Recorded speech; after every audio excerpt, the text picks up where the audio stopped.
শুন বন্ধামি তো অনেকদিন চললাম, তো এখন ভাবতেছি একটা ভালো ব্যবসা করবো, তোরা কি কর? এ বেটা কি করো সে জায়গায়? এই দেখ দুইটা লই আইছি, চলো চলো খাই আসি আয়। ও বেটা ধরেন থেকে আর তোদের না ততদিন তুইছি বেটা, এরকম গান্দা গুড় বলাবে না তো তুলবি না। আরে ভাই গেল তো আমরা আনি না, এর কতদিন চলিয়ে গে। আচ্ছা ওর কথা বাদ দে। ভাই আপনি ওইসব বাদ দেন, আপনি আপনারটা বলেন। ব্যবসা তো করমুই, কিন্তু লাগবো তো তেতা বইতে। আরে বেটা রাখ তো টাকা পয়সা, এগুলো আগে শেষ করে আসি আয়। যদি আর এখানে দিই তোর একবার টয়লেটে কাটতে পেলাম, দাঁড়ান দেখা। এই ব্যাপারটা করলি না, দেখিস একদিন আমার কাছে আইতে হবো। তুই দাঁড়ান দেখা। থুন ওর কথা বাদ দে, তোর কাছে তত টাকা আছে?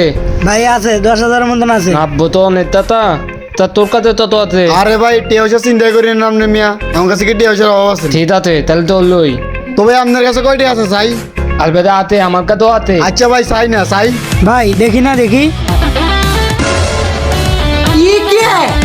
দূর মিয়া খালি বাগর লই না ফাইজলামি সাথে দিয়েছেন।